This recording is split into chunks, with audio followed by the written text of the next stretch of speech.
Hey sis, so today I want to talk about the topic, the woman I used to be. Because before I became this woman that I'm learning to love, I met versions and parts of me that I had to pray myself out of and I used to have to hide. I wasn't always this wise, I wasn't always this transparent, and I wasn't always this understanding.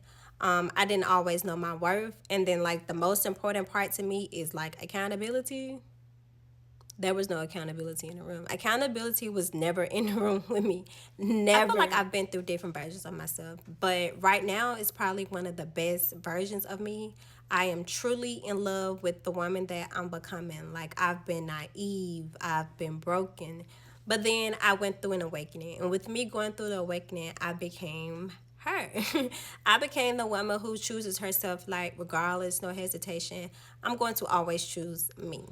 The naive me. There was a version of myself who loved too hard to where I lost myself in the process. I love really hard. I always have, and I always end up losing myself in the process. Eventually, of course, as I got older, I kind of let up off that. But when I was younger, I literally used to love with everything in me. I'm talking about everything in me. Like, I didn't know any better. So at that time, if I'm already loving somebody with everything in me, there was nothing left in me for me to love myself. So I wouldn't say that they didn't love me. I think that I just loved them more than they loved me, and I also, like, I didn't love myself. There was not a time to where I loved myself more than I loved them. Like, I was naive. I was young. I thought love at that age meant I had to prove myself. I don't know who taught me that, but that's just what I went with. I'm sure nobody taught me that. I didn't know, so I just literally went with it. But I thought, like, in order to get somebody to love me and to stay around and to not leave me, I had to prove myself. And what I mean by proving myself was I was in competition with the girls. Yes, I was. I wanted to step on their necks. Like, I'm not gonna lie. But you know how that goes. Like, you dealing with a guy and then you hear he's dealing with someone else. So you do your little information and then you get put two and two together. Sometimes you get four, sometimes you get six. Most of the times I got four. You can ask anybody to know me. If you give me some information and I get on my detective stuff, I'm gonna put two and two together and I'm gonna get four. If I got six, I'm real quiet about it. But most of the times I got four. So anyways, if I heard the dude that I was talking to, if I heard he was messing with this girl, oh, it's up. Like, I'm talking about straight competition mode. Like, I'm like, it's what's up? Like, who you finna pick? So, like, if she got her hair done, I'm getting my hair done. But wait, let me say something. When it come to my hair is always gonna be cute. Like, always. I couldn't wear weave until I was in the 10th grade. So ever since the day I could wear weave, when it comes to a hairstyle, I am going to eat it up. My hair has never been ugly. One time. I'm a little off topic, ain't it? Never played about my hair being ugly. I remember I was talking to a dude and I seen her and she had some bear paws on. I was like, I promise y'all, 2 months later for Christmas, what did I have on my feet? I had on Uggs. Bear paws? Who wear bear paws, girl? This is Ugg season. I had on some Uggs. Like, I upped the score. Like, I used to do stuff like that. I was very young. I was very jealous, and I was in competition. But that's what I thought. Like, that's what I knew. I thought that I had to prove myself in order for a guy to stay around, in order for a guy to choose me, like, in order for him to love me. I thought that I had to prove myself. Like, that's just what I thought. I thought that I had to prove myself. I thought that I had to stay in competition and two steps ahead of the next girl or the next prospect, so I could keep my person loving me, so I could keep my person choosing me. But in today's world, in 2025, I would never. They say never, but I literally would never. I look back though and I'm just like, why? Like, why did you do all that? You didn't have to go through all that. You didn't have to prove yourself to nobody. But like now, I don't see nobody but me who I'm gonna lose to. I ignored red flags 100%. It was literally looking like Six Flags to me. I'm talking about my hands was in the sky. I'm riding a roller coaster because I'm young. Like, I'm not looking at stuff like that. I definitely confuse being wanted with being valued. But as I look back now and I'm older, you know, I'm not angry and I don't hate her. Um, I just felt like I did the best I could do with what I knew. You know, I didn't know. I didn't know my worth, and I didn't even have a clue to begin with, even knowing how to know my worth, learning how to know my worth. Like, to be honest, like, nobody around me at the time knew their worth. I didn't know what that looked like other than my mama. Oh, the broken me. Um, I thought the naive me was bad, but then when I met the broken version of me, I was like, girl, like, you have no idea. You don't have a clue what you're about to go to. Like, you had no idea how bad this was gonna be. Like, I was strong, so strong on the outside, but in the inside, I was literally crumbling. Like, I was falling into pieces, but I masked it so well. Like, nobody around me really knew what I was going through other than my mom. It'll be people that'll watch this video, and then whether we're friends today, or whether we were friends then, they'll be shocked to hear it because, like, you know, I never showed it. I masked it so well, and that's exactly why I felt like the weight was so heavy on me for years, because I did such a good job at just masking it and keeping it to myself. Masked what I was going through with working so much and, you know, dealing with situationships. Now that I'm older, like, $1,000 feels like $10 to me. Like, it's literally nothing to me. But when I was younger, I was working in a plant, and majority of my younger years I worked in a plant. So $1,000 to me then was like $5,000. Like, I was just working like crazy, stacking up money, and then just having situationships. I then became the one that everyone could count on.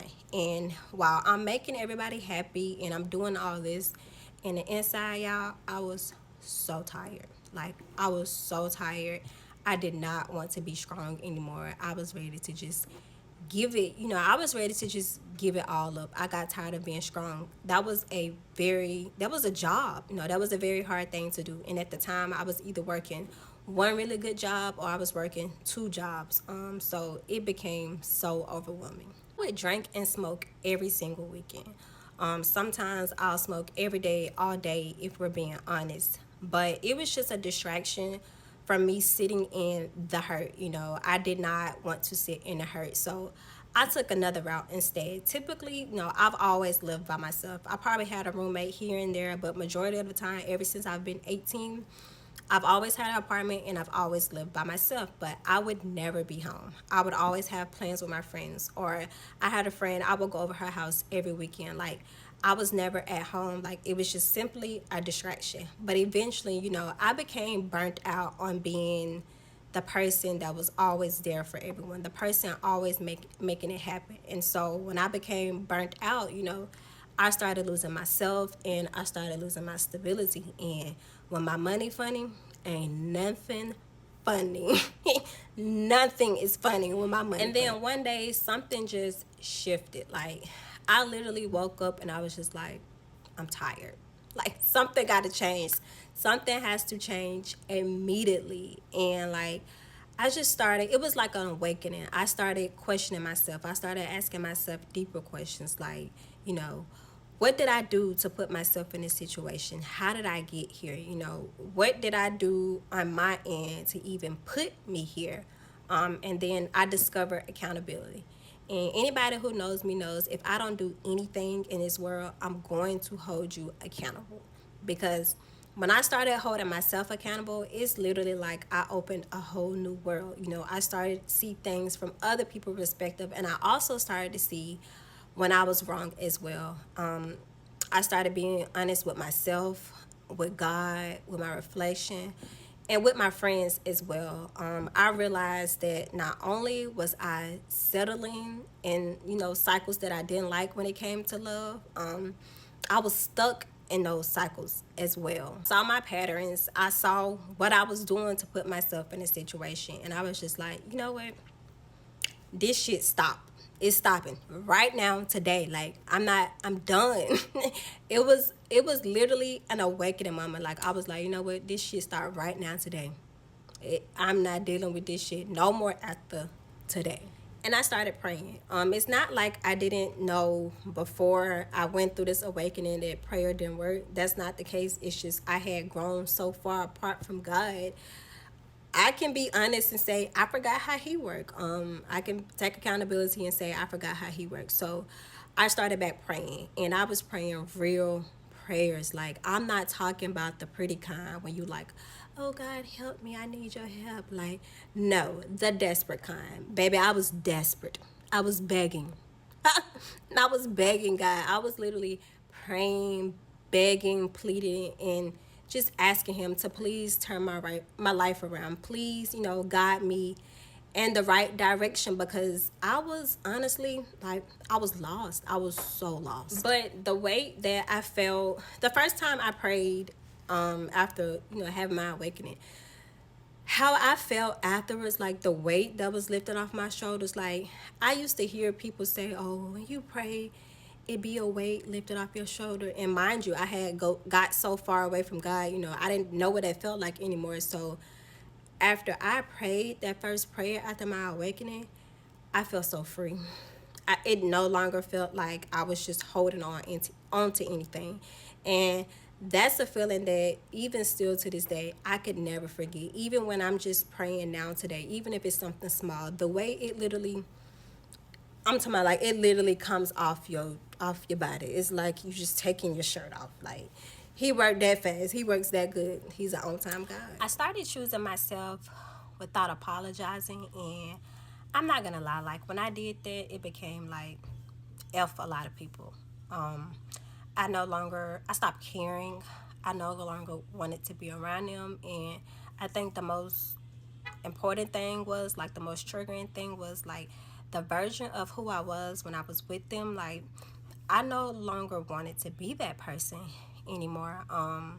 And the version of the person of who I was becoming and who I am now, like, I didn't have it all figured out. Like, when I decided to, or when I had an awakening, like, I didn't have it all figured out, but I was determined to get there. And, me being determined to get there and not wanting to live in the old version of me is honestly what got me here today.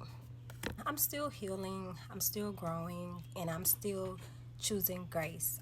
People, when it comes to change, like, I'm not the same girl I used to be anymore. And when it comes to change, that is so foreign to people. People act like nobody can change and everybody got to stay the same. And I feel like those type of people are the people that have a hard time taking accountability. They have a hard time readjusting to the new you. But if you know, like I know, all you gotta do is say that removal prayer. Soon as you say that removal prayer, poof, they gone. Literally, they're gone. Like, He be on the main line to answer that prayer. Like, what's that song? Jesus on the main line. Tell him what you want. Guy, yeah, I don't think this person's supposed to be around me. Da da da, A B C D D. Blink, open your eyes. He didn't work. Like, it's gone. Like, it literally happens that fast. That's why the removal prayer has always been, every time I, like, even now me talking about the removal prayer, it makes my heart beat so fast because I know how powerful it is. And every time I used to do a removal prayer, I would literally fall out with one friend in particular. Of course, as time passed, I realized that was God giving me a sign. I just wasn't really to accept the sign. But it doesn't have to be a friend. It's really just anything. Like, poof, gone. Not lying to you. I became a woman who doesn't need to be everything for everybody. I became a woman who lets God, I've chose to just let God lead, even when it looks uncertain, even when it's scary. Like, I literally just told one of my friends this morning, like, I'm currently going through something, and I'm okay. Like, I feel okay to share it, just not right now. And I was texting her. I was like, you know what, friend? Don't respond to my responses about this situation. I don't want to dwell on it, and I don't want to worry about how is this going to work out for me, because that'll make me a hypocrite around here worrying and trying to figure out how is this going to work out for me when I stand by and I live by trusting God and putting all my faith in Him. So these days I kind of just, I let God lead me even when it looks scary. So who I'm becoming now with God is just, I'm a woman of faith. Like, man, I got so much faith and trust in that man. Like, it don't make no sense. Like, I literally trust him with my entire life. I prayed. It was to the point where, like, when stuff would be going on, I would just vent to my friends, vent to my friends. But now, like, I just talk to God. And even if I do tell them, I tell them after, I've talked to God. And when things become too chaotic, I readjust to the point where I can hear him. I obey him. I work on fasting, and to be honest, like, I've heard of fasting, but I never really knew, for one, how powerful it was. I never really, like, I heard fasting, but I didn't know what it was. One day I went to go visit one of my closest friends, and I visit her often because she does all my self-care needs. But this particular day, like, it I don't know, like, she had to be new. Like, it was something was so heavy on me, because that whole session, like, if you know us, like, we gossip. We do. We be gossiping. But it be funny gossip. But this particular session, like, we literally, all we did was talk about God. And she was telling me, like, how she's on a fast and how powerful, and how much has changed. And I promise you, like, when I left her shop, probably a couple days later, I went on a fast. And I was just like, like, to this day, I thank God for using her to introduce me to fasting, because it definitely works. It definitely works, and it definitely helps. And if it's ever too loud and chaotic, fast. It's going to get real quiet, and you ain't going to hear nobody but God. My boundaries, I'm very firm, extremely firm. I said what I said. This is my world. You're just living in it. I don't really like any confusion anymore. I don't really like any chaos, and I don't really like anything that's makes me feel uncomfortable. I don't like anything that hurts my feelings. So if it does any of those things, it's not allowed in my space, and I don't let it. Literally, access denied, permanently. I don't play. Like, it's just that simple with me. Honestly, I didn't really learn what it means to give someone grace or have grace up until last year. So that's something I can honestly say I'm still working on. I'm not perfect at anything, but I'm still working on giving people grace, giving myself grace, and then just being graceful in the situation. So I can't really say I've overcame that, but I definitely still take heed into it every single day.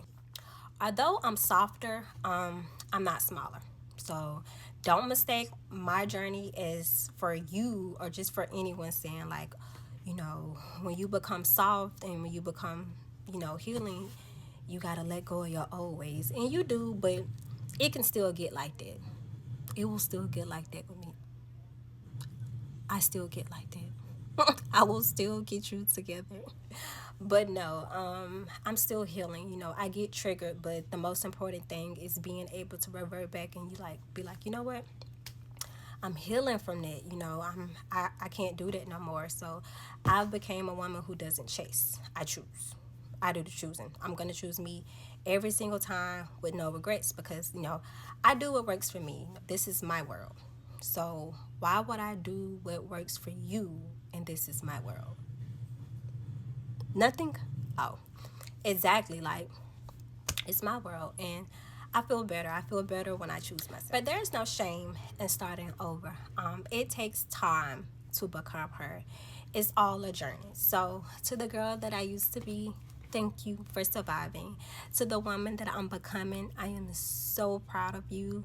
To the sis that's listening right now, keep building your blueprint. Give yourself permission to evolve.